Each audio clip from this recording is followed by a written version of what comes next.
Hello everyone. आशा करता हूँ कि आप सभी की परीक्षा की तैयारी बहुत अच्छी चल रही होगी। कल से सीटेट की एग्ज़ाम चालू हो रहा है, तो मेरा प्रयास है कि कुछ वीडियो के माध्यम से जो छोटी-छोटी गलतियाँ होती हैं, जिसमें आप प्रश्न का उत्तर जानते हुए भी उसे गलत कर देते हो, तो इसलिए मैंने सोचा कि मेरा जो पिछले वर्ष का अनुभव है और मैंने कैसे कम समय में चीज़ों को पढ़कर पास किया था, तो वो और उसके अलावा जो मेरा कॉम्पिटिशन की तैयारी का जो अनुभव है, तो उस सब को मैं समाहित करके 1-2 वीडियो में लाऊँगा, जिसमें मैं हर सब्जेक्ट का बहुत ही कम समय में आपको बताने का प्रयास करूँगा कि कैसे छोटी-छोटी गलतियों को आपको नहीं करना है, किस प्रकार से प्रश्नों को हल करना है और आप कैसे बिना जानते हुए भी प्रश्नों को हल कर सकते हो। तो चलिए शुरू करते हैं। इस वीडियो में जो पहला वीडियो है, वो है सीडीपी पेडागोगी के प्रश्नों को हल करने का आसान तरीका। और मैं गारंटी दे रहा हूँ आपको कि अगर आपने चीज़ों को समझा बारीकी से, तो मैं उम्मीद है मुझे कि आप ईज़िली 25 प्लस नहीं तो 20 प्लस ईज़िली कर सकते हो। तो चलिए शुरू करते हैं। तो देखो, जो मेरा चैनल का नाम है वो सेल्फ एजुकेशन ग्रुप इसलिए है कि मैं चाहता हूँ कि आप खोजी बनो, आप अपने अनुसार चीज़ों को करो जिससे चीज़ें आपके लिए आसान हो। ये नहीं कि सारी चीज़ें किताबें रट रहे हैं और कई सारे अर्थ हम पा रहे हैं, विभिन्न वीडियो देख रहे हैं, लेकिन फिर भी हमें क्लैरिटी नहीं मिल पाती, फिर भी हमें स्पष्ट नहीं हो पाता कि जो चीज़ें हमने पढ़ी वो वास्तविक रूप में सही था या नहीं। तो इसलिए मैंने इस चैनल का नाम ही रखा है सेल्फ एजुकेशन ग्रुप, और हमारा व्हाट्सअप है सेल्फ एजुकेट। तो उसमें हम लोग को प्रैक्टिस भी करते आए और मैं समय समय पे गाइडेंस भी देते रहता हूँ। सेल्फ इंट्रो आप देख सकते हो, मैंने डिस्क्रिप्शन में भी लिखा है अबाउट में चैनल के।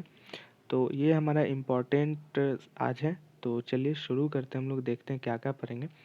पहले मैं बता देता हूँ कि जो सीडीपी में सिद्धांत पूछते हैं, वो बेसिकली 4-5 सिद्धांत है, जिसमें जीन पियाजे का सिद्धांत है, कोल्सबर्ग का है, स्किनर का है, वाइगेस्की का है और चॉम्स्की का है। तो ये 5 सिद्धांत वेरी इंपॉर्टेंट है, जहाँ से हर वर्ष आपको अगर वो सीडीपी में नहीं पूछ रहे हैं तो वो अन्य सब्जेक्ट में आपसे ज़रूर पूछेंगे कि जीन पियाजे का सिद्धांत क्या है, उसकी अवस्थाओं क्या है, विशेषताएं क्या है। कोलवर्स के सिद्धांत पूछेंगे, उसकी अवस्थाएं पूछेंगे, पूर्व बाल अवस्था की क्या उम्र है। तो इस प्रकार से वो प्रश्नों को पूछते हैं। हम आगे देखेंगे भी कि कैसे वो प्रश्नों को पूछते हैं।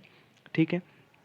तो देखो, मैं क्या इस वीडियो में आपको ये पांचों सिद्धांत डिस्कस नहीं कराऊंगा, इसलिए कि अभी ज़्यादा टाइम कंज्यूम हो जाएगा। आपने अगर अभी तक नहीं इसको पढ़ा या आप रिवीजन करना चाहते हो, तो आप ये एक क्लास देख लो, जिसमें मैंने सीडीपी हो या हिंदी हो या ईवीएस हो, मैथ हो या फिर ईवीएस, मैथ, हिंदी जो भी हो, लैंग्वेज पेपर, जहाँ से सिद्धांत बनते हैं, तो मैंने क्या किया है कि सिर्फ ये एक क्लास में बमुश्किल 1 घंटा का वीडियो होगा ये, और आपके सारे जो सिद्धांत है वो रिवीजन हो जाएंगे। इसमें जितने आपको नाम दिख रहे हैं, इसके अलावा भी कुछ जो है इम्पोर्टेंट, तो उसको भी मैंने इसमें शामिल किया है।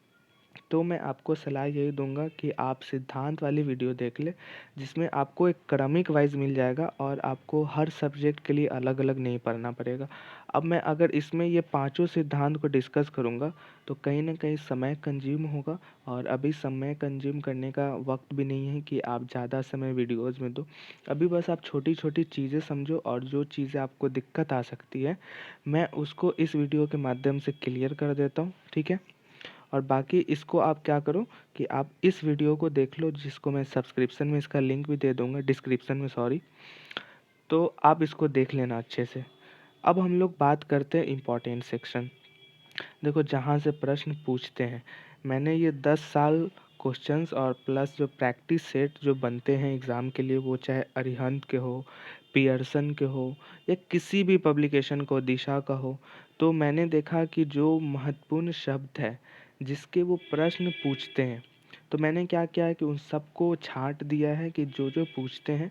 तो मैं इस वीडियो में आपको वो सारे वर्ड्स को बताऊंगा, और उसके अलावा कैसे चीज़ें करनी है उसको भी मैं डिस्कस करूंगा। तो देखो, पहला शब्द जो है, जो सबसे ज़्यादा जो इस एग्ज़ाम में पूछे जाते हैं, वो है बाल केंद्रित। तो बाल केंद्रित आप देखो कि इस प्रश्न में भी ही साफ आपको लग रहा होगा कि बाल केंद्रित क्या है? तो आप देखो, बाल केंद्रित में 2 शब्द हैं। पहला है बाल और दूसरा है केंद्रित। तो अब यहाँ पे आपको क्या समझ में आ रहा है कि बाल केंद्रित क्या है? तो बाल का मतलब होता है बालक, बाल का मतलब होता है स्टूडेंट, बाल का मतलब होता है छात्र, और केंद्रित का मतलब होता है केंद्र में रखकर। तो आपको क्या करना है कि बाल केंद्रित यानी बालक के केंद्र में रखकर जो शिक्षा व्यवस्था, जो शिक्षण विधि होती है, उसे क्या महत्व है प्रश्न पूछते हैं, उसकी क्या विशेषता है, या इसको प्रभावी बनाने के लिए क्या-क्या उपाय किए जा सकते हैं, या फिर वो पूछेंगे कि बाल केंद्रित निम्न में से कौन-सा पूरक है, इसकी क्या इसमें से अवधारणा सही नहीं है। तो इस प्रकार से पूछेंगे। तो आपको याद क्या रखना है बाल केंद्रित में, मैं वो आपको बताता हूँ। कहीं भी अगर वो पूछे क्वेश्चन कि किसी बच्चे को अगर शिक्षा देना है, अगर एग्ज़ाम्पल के लिए आप ले लो कि 5वीं क्लास के आपको बच्चे को पढ़ाना है, या 8वीं क्लास के बच्चे को पढ़ाना है। 8वीं क्लास में आपको सोशल साइंस यानी सामाजिक विज्ञान के बारे में पढ़ाने के लिए बोला गया। तो वहाँ पे आपको ये नहीं करना कि मुझे अब 8वीं क्लास का तो आता ही है, प्लस मुझे 12th का भी मैंने पढ़ा है, ग्रेजुएशंस भी किया है, मास्टर्स भी किया है, तो आपको उससे मैटर नहीं करना। आपको याद ये रखना है कि मुझे 8वीं क्लास के बच्चे को सामाजिक विज्ञान पढ़ाना है। तो अब आप क्या करोगे कि जो 8वीं क्लास के बच्चों की बौद्धिक क्षमता होती है, 8वीं क्लास के बच्चों की जो सोचने समझने की क्षमता होती है, उसके अनुरूप आपको शिक्षा देना है। उसके अनुरूप आपको पाठ्यक्रम को पढ़ाना है, जिससे क्या हो कि बच्चों को उसमें आनंद आए, जिससे बच्चों को उसमें रचनात्मकता आए, जिससे बच्चों को उसमें जिज्ञासा उत्पन्न हो। तो बाल केंद्रित का यही मतलब होता है कि बालक को केंद्र में रख कर जो दिया गया शिक्षण विधि है, या बालक को केंद्र में रखकर जो किया गया कृत एक अध्यापक के द्वारा है, उसे ही बाल केंद्रित शिक्षा की अवधारणा कहते हैं। आई होप आपको समझ में आ गया होगा। दूसरा प्रश्न जो सबसे ज़्यादा पूछा गया है, वो है कि प्रभावी एवं सफल परीक्षण। प्रभावी एवं सफल परीक्षण यानी प्रभावी बनाने के लिए शिक्षा शास्त्र को या शिक्षा विधि को प्रभावी और उसको सफल करने के लिए किस प्रकार से आप एक अध्यापक के तौर पे बच्चों को अध्ययन कराएंगे, जिससे वो उसमें परिपक्वता उसको हासिल हो, उसको शिक्षण विधि के लिए तत्परता जिज्ञासा उत्पन्न हो। तो ये है। तो प्रभावी का मतलब है कि आप उन कृत्यों को करेंगे, या आप वैसे-वैसे चीज़ें कक्षा में अपनाएँगे जिससे बच्चों के मन में प्रभाव उत्पन्न हो। जिसके बाद उन्हें ये ना लगे कि मुझे कोचिंग इंस्टीट्यूशंस की ज़रूरत है। उसे ये ना लगे कि मुझे अन्य छात्रों से समझने की ज़रूरत है। बल्कि उसे ये लगे कि जो मैंने एक शिक्षक से शिक्षा ग्रहण किया है, जो मैंने किसी शिक्षक से पढ़ा है, वो हमारे प्रभाव में है, और मैं अब उस परिपूर्ण हूँ, या मैं उस काबिल हूँ कि मैं किसी को शिक्षा दे सकता हूँ। तो यही प्रभावी और सफल शिक्षण या सफल परीक्षण का भावी सारथ है। ठीक है। तीसरा जो इम्पोर्टेंट है वो कारगर उपागम। कारगर का मतलब होता है कि कैसे आप शिक्षा शिक्षा को कारगर बनाते हैं यानी उपयोगी बनाते हैं। और उपागम का मतलब होता है कि इस्तेमाल में लाते हैं। यानी आप वो कौन-सा विधि अपनाते हैं, आप वो कौन-सा मेथड बनाते हैं, आप वो कौन-सा स्ट्रक्चर तैयार करते हैं, जिससे कारगर उपागम हो, जिससे शिक्षा कारगर हो, जिससे बच्चे को पढ़ाने में कारगर हो। बच्चे अगर वो चीज़ें सीखते हैं, तो वो कैसे अपने दैनिक जीवन में उसका उपयोग करते हैं। तो ये परीक्षा प्रश्नों का पैटर्न होगा। तो आपको क्या ये ध्यान रखना है कि हमेशा एक बात का याद रखना है कि कारगर उपागम का मतलब है कि हम वो चीज़ें अपनाएँगे कक्षा में, जिससे बच्चे वो हमारे प्रति आकर्षित हो। बच्चे को ये ना लगे कि जो चीज़ें एक अध्यापक के द्वारा दी जा रही है, जो चीज़ें अध्यापक हमें समझा रहे हैं, वो हमें समझ में नहीं आ रहा। तो आप एग्ज़ाम्पल के लिए क्या कर सकते हो कारगर उपागम के लिए? जैसे आपने क्या किया कि आपको अगर मैथ सिखाने हैं, तो आपने मैथ सिखाने के लिए अगर आपको जोड़-घटाव सिखाना है, तो पहला आप क्या कर सकते हो कि बच्चों को ग्रुप में बाँट दिया, और आपने कहा कि देखो इसमें 10 बच्चे और इसमें 10 बच्चे, तो अब आप जोड़ो इसको। तो आपने क्या किया, 1 2 3 4 5 6 करके 10 तक आपने काउंट किया। फिर आपने दूसरी तरफ 1 2 3 4 से लेकर 10 तक काउंट किया। तो इस प्रकार से आपने क्या किया कि उसको रचनात्मक बना दिया। उसको आपने क्या किया कि अलग-अलग माध्यमों से उसे सीखने के लिए प्रेरित कर दिया। तो ये कारगर उपागम या कारगर शिक्षा का उदाहरण है। दूसरा आप क्या कर सकते हो, एग्ज़ाम्पल के लिए मान लो कि आपको जैसे पर्यावरण अध्ययन आप कक्षा में पढ़ा रहे हो, तो आपने क्या किया कि पर्यावरण अध्ययन की विशेषता बताई, उसका क्या प्रभाव होता है, किस प्रकार से मानवीय हस्तक्षेप के कारण अभी पर्यावरण असंतुलित हो रही है।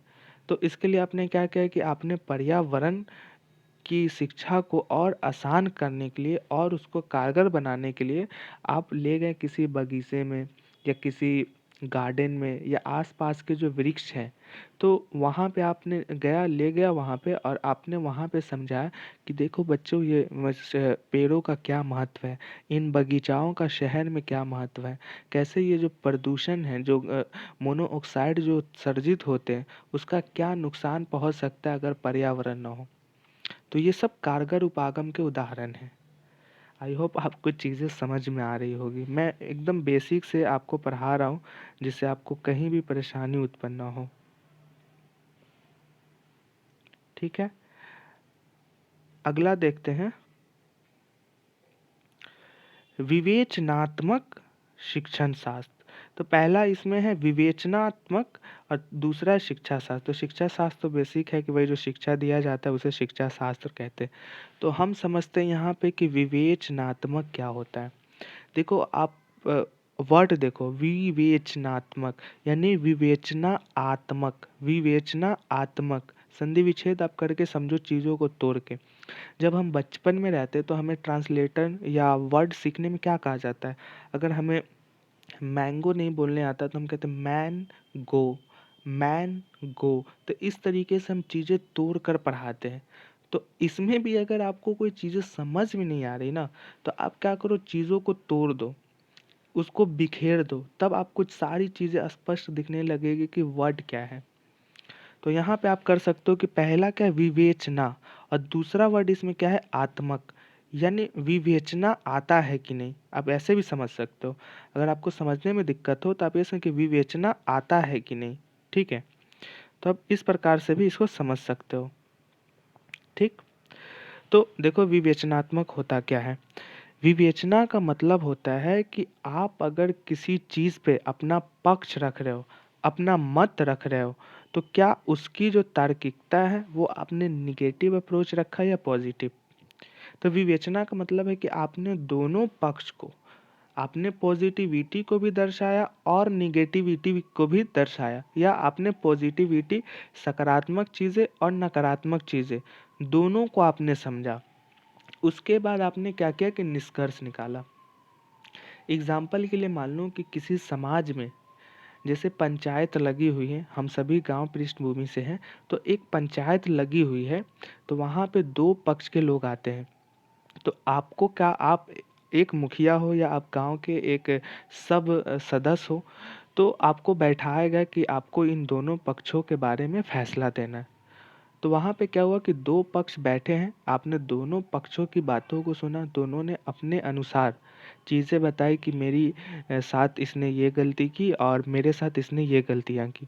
आपने क्या किया कि दोनों पक्षों को सुना और उसके बाद आपने सुनने के बाद उसका निष्कर्ष निकाला और निष्कर्ष के अनुरूप आपने उसका परिणाम दिया। तो ये क्या हुआ, ये विवेचनात्मक हुआ, यानी आपने किसी एक पक्ष को नहीं बल्कि दोनों पक्ष की अवधारणाओं को समझा, दोनों पक्ष की भावनाओं को समझा, और उसके बाद जो उसका पॉजिटिव जो अप्रोच है, जो पॉजिटिव स्ट्रक्चर है, जो पॉजिटिव रिजल्ट है, उसको आपने प्रदर्शित किया। अगला इम्पोर्टेंट है, वो है आकलन। आकलन आप में से कईयों ने पढ़ा होगा, आकलन या आंकना, ठीक है, या मूल्यांकन, ये सभी एक ही वर्ड है, या इवैल्यूएशन आप इंग्लिश में कह लो। तो देखो ये सारे वर्ड एक ही है, बस इसके थोड़े थोड़े मीनिंग चेंज लोग कर देते हैं, बट सारे का मीनिंग अर्थ सबका सेम ही होता है। आकलन का मतलब होता है आंकना। अब आप आँकोगे कैसे? आप किसी की क्रियाओं को कैसे आँक सकते हो? पहला तो होगा कि आपने देखा कि किसी की क्रिया किस प्रकार से, एग्ज़ाम्पल के लिए आप बच्चों का आकलन जैसे ग्रेड से करते हो, मार्क्स से करते हो या एग्ज़ाम के माध्यम से करते हो या कॉम्पिटिशन के माध्यम से करते हो। आप एग्ज़ाम्पल के लिए मान लो कि आपको आकलन करना है किसी छात्र के बारे में, ठीक है? तो एक तो ज़रिया ये है कि आपने क्या किया कि 1 वर्ष उसे पढ़ाया और जब फाइनल रिजल्ट आया तो उसने उसके आधार पे आपने उसका आकलन किया कि बच्चे में कितनी प्रगतिशीलता है, कितनी वो चीज़ों को सीखता है और कितनी उसे चीज़ें सीखने की आवश्यकता है। और किस प्रकार से अगर उसके मार्क्स कम आ रहे हैं या कोई विषय में वो पिछड़ रहा है, तो हमें कितनी मेहनत करनी है कि उसकी ज़रूरतों को पूरा किया जा सके। हमें किस प्रकार से अध्ययन सामग्रियों को अच्छा करना है, जिससे वो उसमें परिपूर्ण हो, जिसमें वो चीज़ें करने में सहाय महसूस करे, ठीक है? तो इस माध्यम से आकलन कर सकते हो। दूसरा क्या कर सकते हो कि उसका जो डेली एक्टिविटीज़ है, किस प्रकार से उसकी भावना है, कैसे उसकी जिज्ञासा है पढ़ाई के प्रति, कैसे वो शिक्षकों के प्रति आदरपूर्ण भावना रखता है, किस प्रकार से वो क्रिया करता है क्लास में। तो ये सब आकलन के एक प्रकार हैं। अब यही चीज़ें अगर आप बुक में पढ़ते हो मेरे दोस्त, तो वहाँ पे क्या होता है कि इतने लंबे-चौड़े वो लिखे रहते हैं आर्टिकल्स कि समझ में नहीं आता कि क्या सही है। लेकिन अगर आप रियल एग्ज़ाम्पल के साथ समझ रहे हो चीज़ों को, तो मैं उम्मीद करता हूँ कि आपकी चीज़ें स्पष्ट होंगी। अगर आपको फिर भी कहीं दिक्कत लगे तो आप बेझिझक कमेंट बॉक्स में पूछना, अगर मेरी क्षमता होगी तो मैं ज़रूर उसका निदान करूँगा, ज़रूर उसका उत्तर दूँगा। नहीं होगा तो मैं आपसे जानूँगा या किसी और से पूछ कर आपको बताऊँगा, है कि नहीं? अगला अब हम देख लेते हैं केस स्टडी। केस स्टडी जो बेसिकली होता है, तो ये होता क्या है, जैसे ये अगर आप सिविल सर्विस की तैयारी करने वाले बच्चों से पूछोगे तो उन्हें केस स्टडी के बारे में बहुत अच्छे से इन्फॉर्मेशन होती है, क्योंकि उनका एक पेपर ही होता है एथिक्स, उसमें वो केस स्टडी के बारे में उनको पता लगाया जाता है। तो मैं यहाँ पे केस स्टडी के बारे में बताता हूँ कि जैसे मान लो कि आपके गांव में कोई घटना हो गया। जैसे मान लो कि कोई एक व्यक्ति है, कोई भी नाम आप मान लो अपने अकॉर्डिंग, ठीक है? तो आपने क्या किया कि किसी का घटना हो गया, वो राहुल हो या कोई भी हो, अ, अ, अनामिका हो या अन्नू हो या कोई भी हो, आसमा हो, कुछ भी आप एक नाम मान लो, राशिद, कुछ भी। तो क्या हुआ कि उसकी घटना हो जाती है उसके साथ आपके समाज में, ठीक?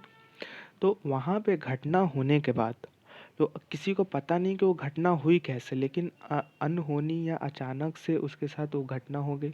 तो अब यहाँ पे क्या होगा कि जो पुलिस है तो वो क्या करेगी कि केस फाइल करेगी कि इसका किस तरीके से घटना हुआ, और उसके बाद उस जो घटना का स्टडी करेगी कि ये हो सकता है कि इसने इसका मर्डर हुआ होगा या इसके किसी के साथ दुश्मनी का ये निवारण होगा, या हो सकता है कि कोई अचानक आपदा इसके साथ घटित हो गई होगी, या हो सकता है कि वह स्व मृत्यु अपने आप को प्राप्त किया होगा, यानी आत्महत्या किया होगा। तो ये स्टडी हो रहा है किसी केस पे, और इसके बाद जो परिणाम निकलेंगे कि एक्चुअली में ये घटना हुई कैसे थी, तो वही केस स्टडी है।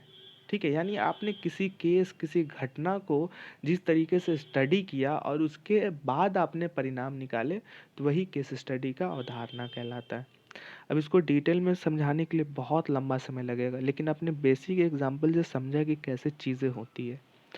और सीटेट का सबसे जो अच्छा पार्ट है वो ये है कि आपसे वो किताबी ज्ञान पूछता ही नहीं है कि आप हमें बताओ कि कौन सा बुक में, दिशा पब्लिकेशन में क्या लिखा है, अरिहंत में क्या लिखा है, या किसी भी अन्य पुस्तक में क्या लिखा है, वो पूछता ही नहीं है। वो पूछता है कि आप क्या सीख सकते हो, आपको बचपने में आपने जो चीज़ें सीखी, क्या वो रियल लाइफ में, या आपने जो शिक्षण शास्त्र डीएलएड या बीएड या एमएड जो किया, तो क्या आपने उसमें उस शिक्षण पद्धति को समझा जो आज हमारे बेसिक नॉलेज या बेसिक एजुकेशन सिस्टम की आवश्यकता है। तो इस प्रकार से समझते हैं। अगला देखते हैं प्रगतिशील शिक्षा। तो यहाँ पे देखो, एक है प्रगति, इसमें है शील। प्रगतिशील का मतलब होता है, प्रोग्रेसिव एजुकेशन का मतलब होता है कि किसी क्षेत्र में, किसी शिक्षा पद्धति में आप किस प्रकार से बच्चों को प्रगति हासिल करते हो, प्रोग्रेसिव बनाते हो, कैसे उसकी चीज़ों को आसान बनाते हो, कैसे उसकी क्रियाएं करने को रचनात्मक बनाते हो। जिससे वो उसमें प्रगति प्राप्त करे, जिसमें वो प्रोग्रेसिव हो, जिसमें उसकी जो क्षमताएँ हैं वो निखर कर आए, जिसमें उसे क्रियाएँ करने के लिए अनुकूल परिस्थितियाँ मिले, जिसमें उसे आपका सपोर्ट मिले, सहायता मिले। तो यही प्रगतिशील शिक्षा है। जैसे आप मान लो कि क्या हुआ कि किसी स्कूल में आप एक अध्यापक हो, ठीक है? तो आपको क्या करना है कि आपको हिंदी को पढ़ाना है, हिंदी विषय को पढ़ाना है। तो वहाँ पे क्या हुआ कि अन्य जो टीचर हैं, तो वो उन्होंने क्या किया कि आया और उन्होंने बताया कि हिंदी का एक कविता ये है, कहानी ये है, या इसके व्याकरण है, व्याकरण के प्रकार ये हैं, ठीक है? तो उस तरीके से उसको बताया। और आपने क्या किया कि अगर आपने कविता पढ़ाया, तो आपने कविता पढ़ाने के साथ-साथ आपने क्या किया कि कुछ उन कविता को अंश को प्रदर्शित कर दिया। जैसे कविता में तितली है, तो आपने क्या किया कि तितली को शो अप कर दिया। कविता में पेड़ है, तो आपने क्या किया कि पेड़ को दिखाया। तो ये प्रोग्रेसिव एजुकेशन, यानी आपने चीज़ों को वास्तविक रूप से संबोधित किया, ठीक है? तो इसे प्रोग्रेसिव एजुकेशन कहते हैं। अगला देखते हैं समावेशी विकास, ठीक है? Inclusive development. अब देखो समावेशी यानी सभी को वेशित यानी सभी को शामिल करना। समावेशी का मतलब होता है कि आप जो चीज़ें कर रहे हो, क्या उसमें सभी तत्व या क्या उसमें सभी जो आप एक टीचर हो, तो क्या उसमें सभी छात्र का समान विकास हो रहा है? क्या उसमें सभी जो बच्चे हैं, उनका समान रूप से क्रियाएँ हो रही है? वो समान रूप से चीज़ें सीख रहे हैं या वो कहीं पिछड़ तो नहीं रहे? ठीक है? तो समावेशी विकास का बेसिक सा अर्थ है कि सभी के शामिल करके, सभी की ज़रूरतों, सभी की जो इच्छाएँ या सभी के जो विकास के बाधक है उसको दूर करते हुए जो विकास किया जाता है, जो शिक्षा को प्रगतिशील बनाया जाता है, जो शिक्षा को अग्रसर बनाया जाता है, उसे ही समावेशी विकास कहते हैं। ठीक? अगला इम्पोर्टेंट है अभिप्रेरक। अभिप्रेरक, आप वर्ड समझो, अभिप्रेरक। अभि का मतलब होता है मैं या अभी खुद से, या प्रेरक प्रेरणा, यानी अभिप्रेरक, ठीक है? तो अभिप्रेरक यानी प्रेरित होकर, किसी से आप प्रेरित, किसी से आप प्रभावित, किसी से आप सीख कर, ये सब जो चीज़ें हैं आप कहीं न कहीं प्रेरणा ले रहे हो। जैसे आपको आईएएस बनना है, तो आपने किसी कलेक्टर साहब को देखा तो आपके मन में ये प्रेरणा हुआ, आपके मन में वो जिज्ञासा हुई कि मैं भी काश बनता। तो आपने क्या वहाँ से प्रेरित लिया और उसके बाद आपने क्या किया कि चीज़ों को करना स्टार्ट किया। तो आपने प्रेरणा कर कर उसे अभिप्रेरित किया, आपने उसे अभिरेखांकित किया, ठीक है? तो उसे अभिप्रेरक का संबोधन कहते हैं। अगला जो इम्पोर्टेंट है वो है सार्वभौमिक। तो देखो सार्वभौमिक और समावेशी, ये दोनों का अर्थ वही होता है। समावेशी भी मतलब होता है सभी को शामिल करके, और सार्वभौमिक का भी अर्थ होता है कि सभी को साथ लेकर, यानी सार्वभौमिक यानी जितने भी है सभी, सभी जो है उस सबको शामिल करके। तो इसका भी सेम ही अर्थ है। अगला देखते हैं अधिगम, लर्निंग। अधिगम का अर्थ होता है कि जो चीज़ें आप सीखते हो, जैसे आप मान लो कि आपने अपने घर से सीखा। आपने घर से क्या सीखा? कैसे चलना है, कैसे बोलना है, कैसे खाना है, कैसे किसी के साथ व्यवहार करना है। तो ये सब चीज़ें आपने सीखी। दूसरे आपने आस पड़ोस से सीखा कि आपके आस-पड़ोस के अगर बच्चे नेगेटिव हैं तो उन्हें आपके ऊपर नेगेटिव प्रभाव पड़ेगा, पॉजिटिव हैं तो वो पॉजिटिव प्रभाव पड़ेगा। एक समाज है, समाज में आपको जो चीज़ें सिखाई जाती है या सामाजिक जो प्रभाव है वो आपको कैसे प्रेरित करता है, कैसे वो आपको नेगेटिव अप्रोच के साथ ले जाता है।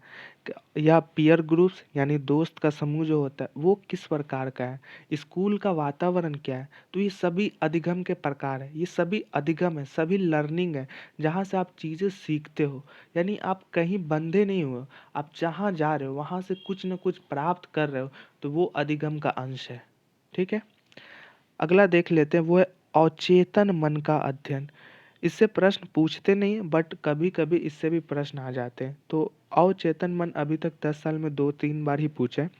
तो अचेतन मन का सबसे बेस्ट उदाहरण है गौतम बुद्धा, ऋषि मुनक, महावीर, मोहम्मद साहब, या जितने भी हैं, ईसा मसीह, जितने भी हैं, ये सब अवचेतन मन के अध्ययन के सबसे बेस्ट एग्जाम्पल।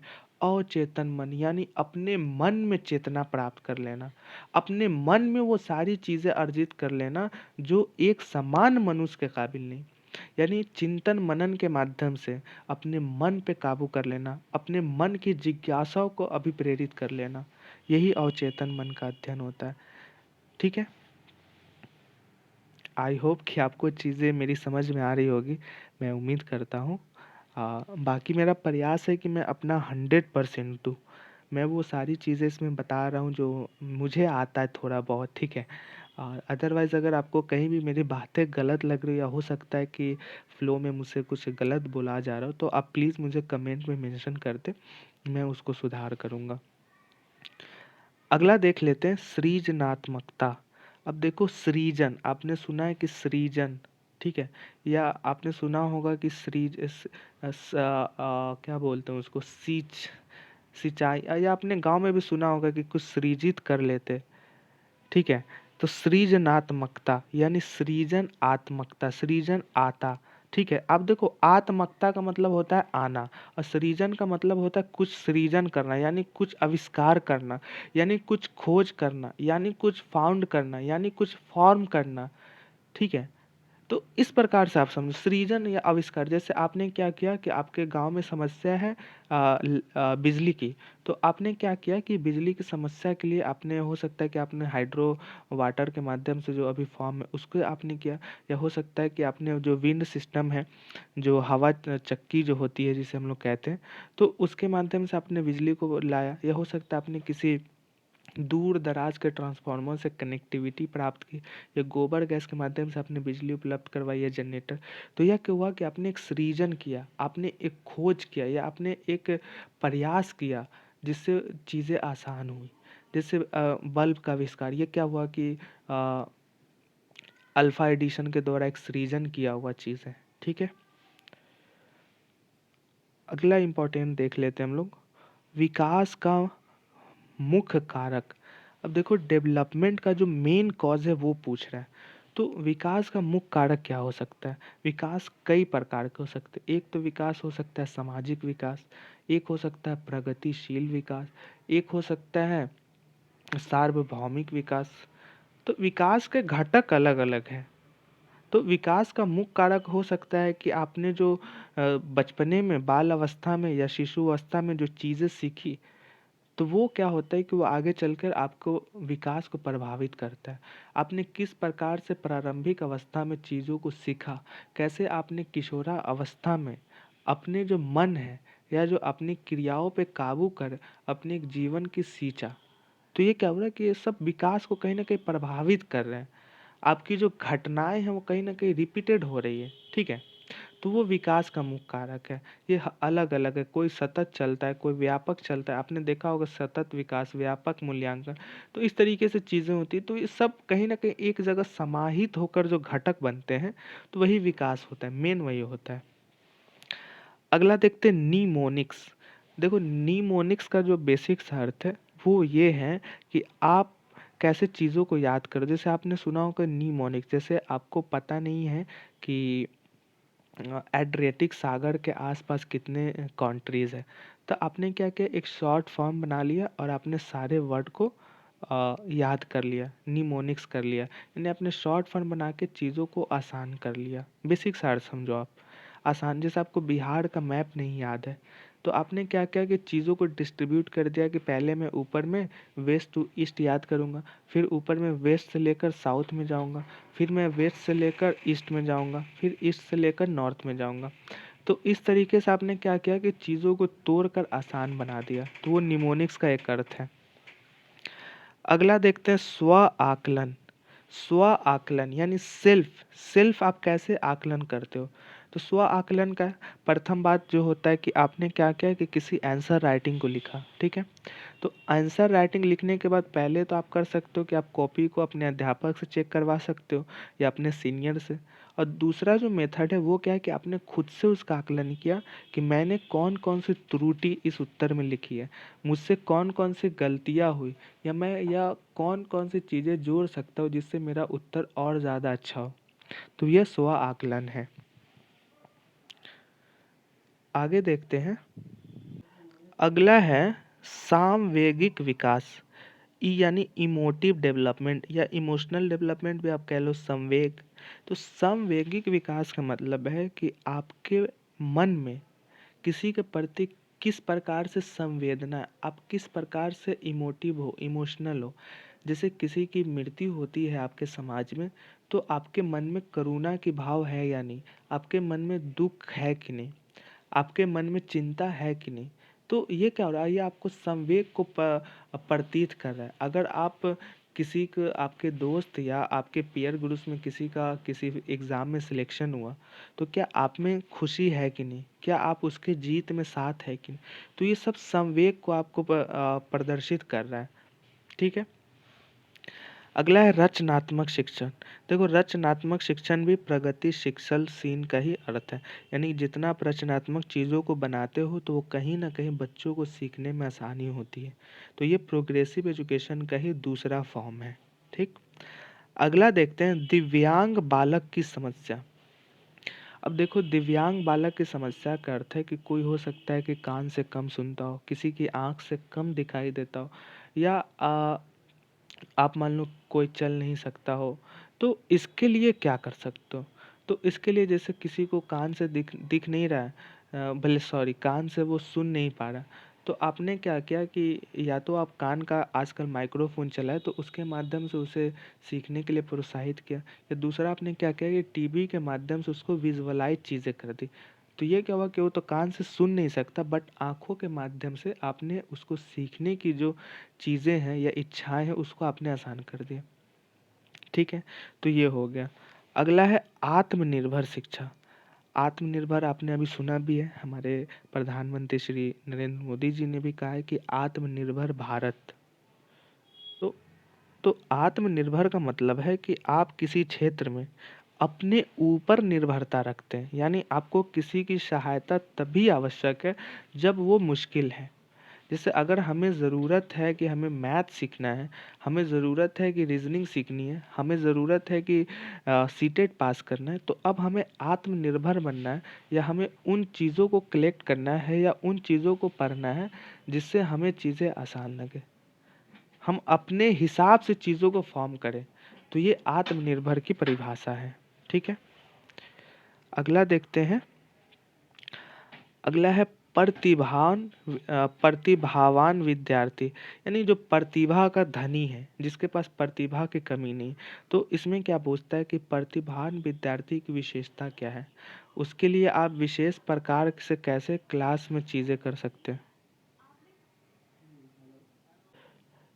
तो प्रतिभावान से विद्यार्थी का मतलब होता है कि उसके पास जो चीज़ें हैं, वो कहीं न कहीं एक समान या एवरेज स्टूडेंट के मामले में ज़्यादा है।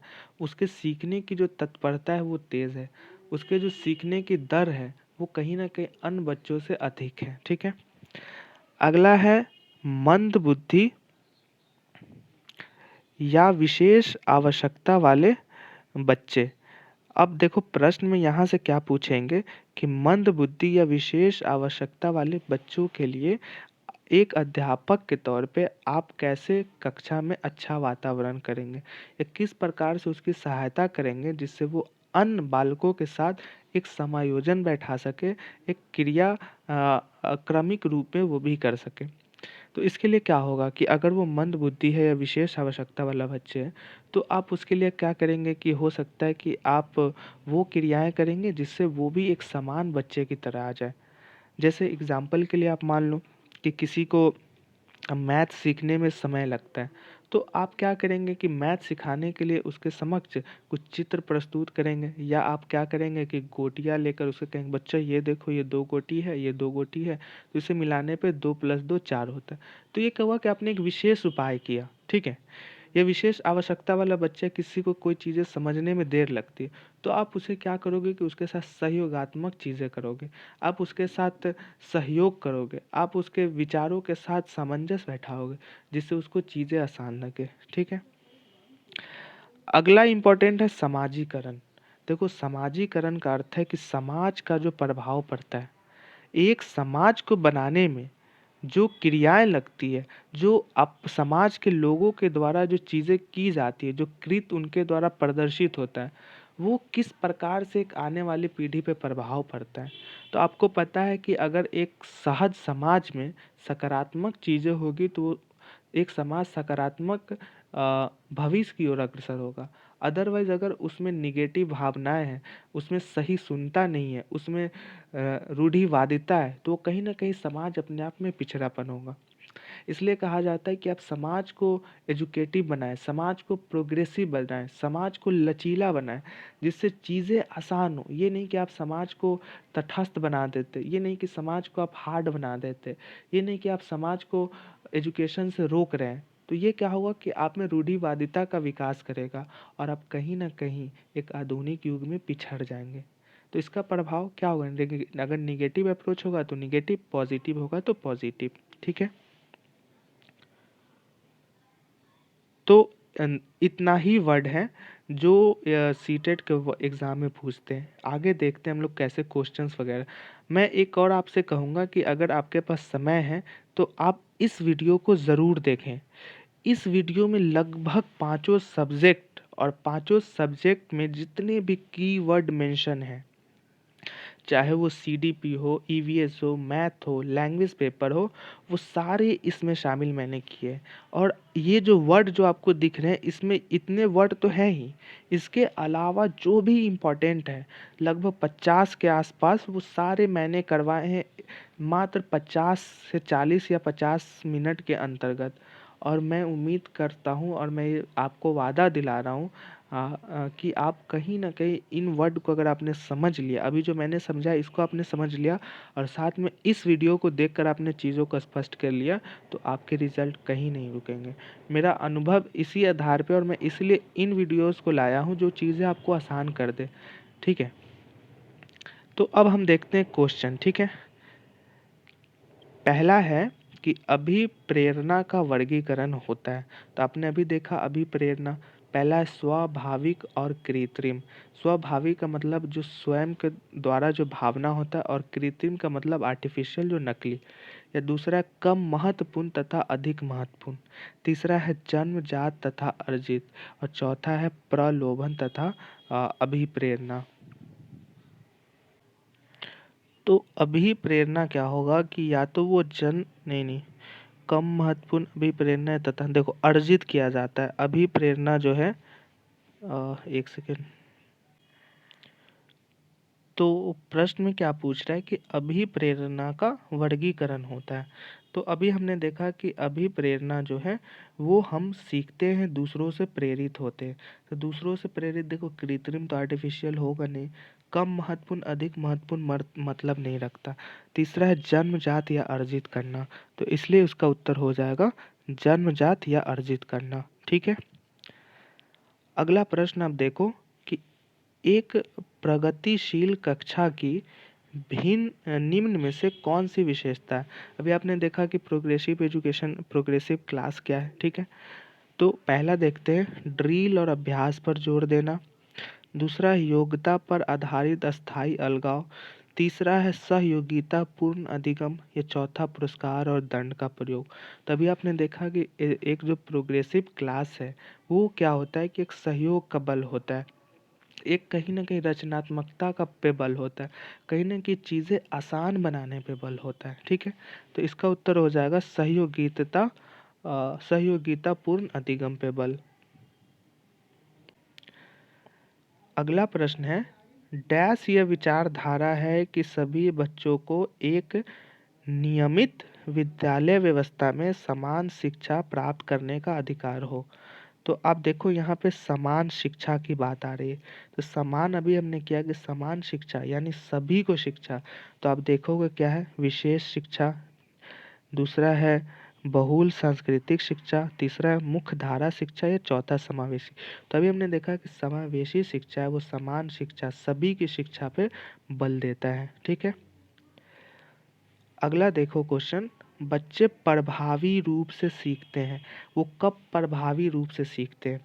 पहला है वे श्याम पट पर अध्यापक के द्वारा लिखे गए उत्तरों की नकल करते हैं। यहाँ पे देखो नकल दिया हुआ है। ठीक है। तो इसको हाईलाइट करना। आप ऐसे ही प्रश्नों को एग्जाम हॉल में भी बनाना। वहाँ पे लैपटॉप रहेंगे, बट कोई दिक्कत नहीं, आप क्या करना, कलम से अगर आपको वाइट पेज दे तो वाइट पेज पे आप हाईलाइट करना चीज़ों को। अगर ज़्यादा आपको मौका ना मिले तो आपको जैसे लग रहा है कि नकल करता है, तो आपने क्या किया, यहाँ पे पहले हाईलाइट कर लिया प्रभावी रूप से, यहाँ पे पूछ रहा है, यहाँ पे दे दिया नकल करता है, ठीक है। तो अपने इन वर्डों को आप वाइट पेज में लिख लेंगे। दूसरा है शिक्षक कक्षा में होने वाली सभी घटनाओं व बच्चों को पूर्ण रूप से नियंत्रित करता है। तो आपको क्या मिल गया यहाँ पे, नियंत्रित, यहाँ पे नकल, और यहाँ पे ये तो प्रभावी रूप है ही। तीसरा है वे विभिन्न गतिविधियों एवं कार्यों में सक्रिय रूप से भाग लेता है। यहाँ पे आपको क्या मिल गया, सक्रिय रूप। चौथा है वे पाठ्य पुस्तक में दिए गए तथ्यों को याद कराता है, तथ्यों को याद करवाता है। तो आपने अभी पढ़ा कि प्रभावी रूप से सीखते हैं, तो प्रभावी रूप से कब सीखेंगे, जब उनको चीज़ें आसान बनाई जाएगी, जब चीज़ें उनके अकॉर्डिंग की जाएगी, ठीक है। तो नकल करते पे तो होगा नहीं, तो ये गलत हो जाएगा। नियंत्रित अगर करेंगे तो प्रभावी कैसे होगा, वो तो असहयोगात्मक भावना होगा। और सक्रिय रूप से भाग लेते हैं, यानी उनकी क्रियाओं में वो या गतिविधियों में भाग लेते हैं, और साथ में साथ वो कहीं ना कहीं लर्निंग करते हैं तो उसके प्रति आकर्षित होते हैं। तो इसलिए उसका उत्तर हो जाएगा सी। अगला प्रश्न देखते हैं, संरचनात्मक दृष्टिकोण यानी स्ट्रक्चरल अप्रोच के अनुसार अधिगम डैश है। पहला है जानकारी के अर्जन की प्रक्रिया, जो इंफॉर्मेशन जो हम लेते हैं उसकी ये प्रक्रिया है। दूसरा है अनुभव के परिणाम के रूप में व्यवहार में एक परिवर्तन होने की प्रक्रिया। तब हमें क्या करना है, यहाँ पे पूछ रहा है जानकारी के अर्जन है यहाँ पे इम्पोर्टेंट। दूसरा है व्यवहार में एक परिवर्तन होने की प्रक्रिया, इम्पोर्टेंट इसमें दे दिया। तीसरा एक निष्क्रिय एवं व्यक्ति परक प्रक्रिया, तो यहाँ पे आपको दो वर्ड है ऑप्शन में, एक निष्क्रिय एक व्यक्ति परक। चौथा एक सक्रिय एवं सामाजिक प्रक्रिया, यहाँ पे क्या है, सक्रिय एवं सामाजिक। तो संरचनात्मक यानी स्ट्रक्चरल जो दृष्टिकोण है, अप्रोच है, वो क्या होता है कि आपको चीज़ें एक क्रमिक वाइज में, यानी एक जो आपके ज़रूरत या जो आपके अनुकूल है उसके अनुसार चीज़ें होती है। तो आपको लगता है कि जानकारी के अर्जन की प्रक्रिया क्या आपको सिर्फ इंफॉर्मेशन ग्रहण करने के लिए वो प्रक्रिया होती है संरचनात्मक, बल्कि वो होती है कि चीज़ें आपके अकॉर्डिंग हो, तो ये नहीं होगा। दूसरा है अनुभव के परिणाम के रूप में एक व्यवहार में परिवर्तन होने की प्रक्रिया। अगर व्यवहार में परिवर्तन होगा तो चीज़ें क्या होगी कि वो कहीं ना कहीं सीख नहीं पाएगा, बल्कि उसके व्यवहार में अगर सकारात्मक परिवर्तन हो रहे, उसके व्यवहार में उसके अकॉर्डिंग परिवर्तन हो रहे, तो ये होगा, ये अनुभव के परिणाम के रूप में। तो अनुभव के परिणाम के रूप में अगर व्यवहार में परिवर्तन आता है तो वो तो कहीं ना कहीं वो जो अनुभव प्राप्त करता है उसके आधार पे ना। हाँ, लेकिन यहाँ पे संरचनात्मक यानी उस इनिशियल फेज से लेके एंड फेज की बात हो रही है प्रश्न में, तो इसलिए ये ऑप्शन नहीं होगा। तीसरा एक निष्क्रिय, पहले निष्क्रिय आ गया तो ऐसे ही नहीं होगा, लेकिन चौथा एक सक्रिय एवं सामाजिक प्रक्रिया। अगर वो सक्रिय है, एक्टिव है, और अगर सोशल जो क्रिया है, जो सोशल प्रोसेस है, अगर वो रहेगा तो कहीं ना कहीं जो संरचनात्मक दृष्टिकोण है उसके अधिगम को एक बेहतर दिशा देगा, ठीक है। तो इसका उत्तर हो जाएगा डी। अगला देखते हैं, एक शिक्षक को प्रभावी रूप से समस्या का समाधान करने के में सक्षम बनने के लिए किस तरीके से प्रोत्साहित कर सकती है। तो इसमें देखो क्या है, प्रभावी रूप, अभी आपने देखा भी प्रभावी रूप, और समस्या का समाधान कैसे, यानी प्रभावी रूप से समस्या का समाधान करने के लिए एक टीचर क्या कर सकता है। पहला है पाठ्य पुस्तक में दी गई सूचनाओं में कंठस्थीकरण पर बल, यहाँ पे देखो कंठस्थीकरण पर बल दे रहा है ऑप्शन में। दूसरा है पाठ्य पुस्तक के सभी प्रश्नों में व्यवस्थित तरीके से समाधान लिखकर, व्यवस्थित तरीके से समाधान लिखकर। तीसरा है बच्चों की समस्या के बारे में सहजानुभूत अनुमान लगाने एवं बहु विकल्पों को देखने के लिए प्रोत्साहित करके। तो यहाँ पे देखो सहजानुभूत अनुमान एवं प्रोत्साहित, ठीक है, एवं प्रोत्साहित। आगे देखते हैं अगला क्या है ऑप्शन, पाठ्य पुस्तक के एक प्रकार के प्रश्नों के उत्तर के अभ्यास के लिए उन्हें पर्याप्त मात्रा में अवसर देना। तो यहाँ पे देखो आप पर्याप्त मात्रा में अवसर देना। यहाँ पे आपको मिल गया नहीं है, यहाँ पे विकल्पों को देखने के लिए प्रोत्साहित करना। यहाँ पे व्यवस्थित तरीके से समाधान लिखना। चौथा कंठस्थीकरण। तो यहाँ पे देखो अवसर देने की बात हो रही है ऑप्शन डी में। आप जितने अवसर दोगे, जितने उसके अनुरूप क्रियाओं करोगे, तो कहीं ना कहीं उसके लिए चीज़ें सरल होगी, वो उसमें सहज महसूस करेंगे। तो इसलिए इसका उत्तर डी होगा। बहुत से लोगों को लगा होगा समाधान लिखकर या प्रोत्साहित कर, वो भी हो सकता है, लेकिन मैंने शुरू में ही आपको बताया कि सीटेट और खासकर पेडागोगी के सेक्शन में इन बातों को याद रखिए हम, कि जो बेस्ट ऑप्शन है वो लगता है कि चारों सही है, लेकिन उन चारों में जो सबसे बेस्ट है वही उसका उत्तर होता है। 3-4 क्वेश्चन और है, वो भी देख लेते हैं। बच्चे प्रभावी रूप से हो गया संरचनात्मक, ये भी हो गया। अगला है संवेगात्मक रूप से अभिप्रेरित बच्चों की मुख्य विशेषता क्या है। तो अभी आपने संवेगात्मक देखा, कैसे इमोटिव और अभिप्रेरित यानी प्रेरणा लेकर। तो पहला उनका अति प्रतिक्रियात्मक स्वभाव। तो यहाँ पे अति प्रतिक्रियात्मक मतलब प्रतिक्रिया करना, किसी भी चीज़ को, क्रिया को प्रतिक्रिया करना। जैसे आपने क्या कि आपने कहा कि कलम ला, तो उसने कहा नहीं मैं कलम नहीं लाऊंगा, तो ये क्या हो रहा है, प्रतिक्रिया कर रहा है। अंतर्मुखी स्वभाव, विचार प्रकट करने का उनका संतुलन तरीका, विषादग्रस्त व्यवहार। तो इसका क्या हो जाएगा उत्तर, सी हो जाए, क्योंकि विचार प्रकट करने का एक संतुलित तरीका उसको मिल रहा है। ठीक है, अगला देख लेते हैं। राशि ने बच्चों की अवधारणा के प्रति समझ का आकलन करने के लिए एक नई विधि का प्रयोग किया। उसने बच्चों से कहा कि वे एक उत्तर के लिए संभव हो अधिक से अधिक प्रश्न बनाए। शिक्षम अधिगम क्या उपागम है। तो आप इसमें क्या करेंगे, पहला है क्या, आकलन करने के लिए, ठीक है। दूसरा क्या है, अधिक से अधिक प्रश्न बनाने के लिए, ठीक। तो अब देखते हैं, पहला है बाल केंद्रित शिक्षा, पाठ्य पुस्तक, उपदेशात्मक और कंठस्थीकरण पे बल। तो आपको पता है बाल केंद्रित जो शिक्षा है,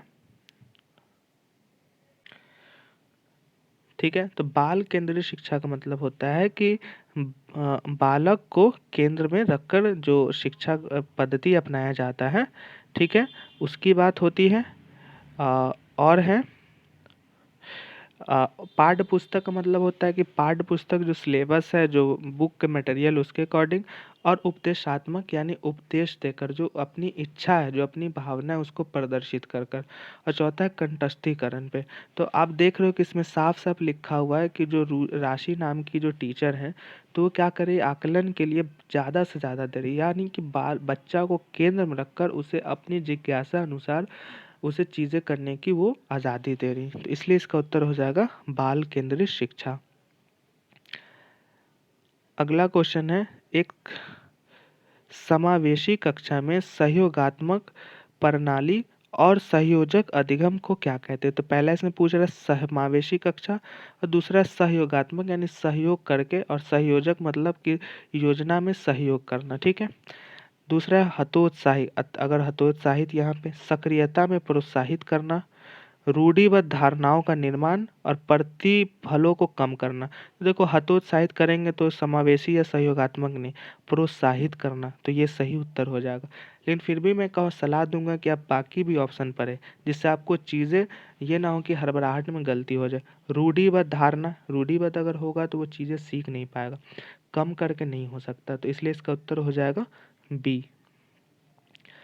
अगला देखते हैं, विद्यार्थियों के काम में त्रुटियों के विश्लेषण का मुख्य उद्देश्य क्या है।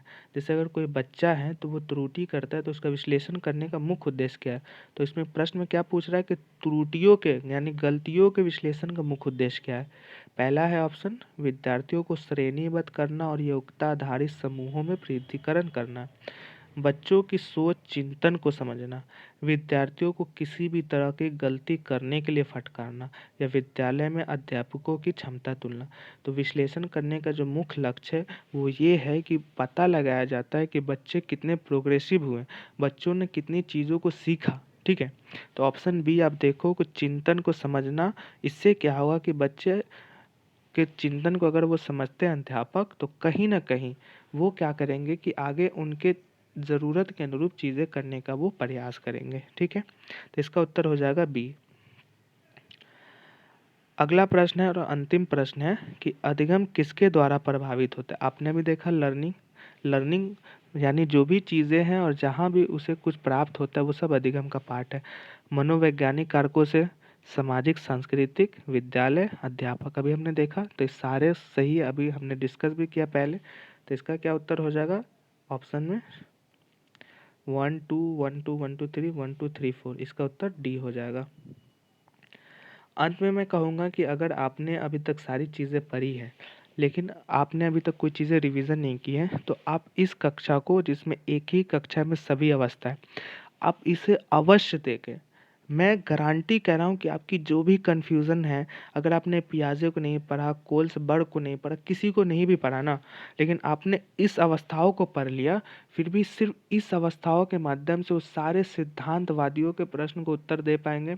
और जितने भी उत्तर, ये मैं बता रहा हूँ, जो अभी मैंने एक ये वीडियो और एक जो शुरू में बताया था सिद्धांत वाला और कीवर्ड वाला, इन 3 वीडियो को भी अगर आप करके जाते हैं ना एग्ज़ाम हॉल में, पक्का आप 100 प्लस स्कोर करेंगे। ठीक है? मैं ज़्यादा समय नहीं लूँगा क्योंकि ऑलरेडी वीडियो बहुत लंबी हो चुकी है। ठीक है? फिर मैं आगे अगले सब्जेक्ट का भी वीडियो लाऊँगा जिसमें मैं चीज़ें, जहाँ पे आप त्रुटि ना करें और चीज़ें आपके लिए आसान हो। ठीक है? फिर अगले वीडियो में मिलते हैं, तब तक के लिए धन्यवाद।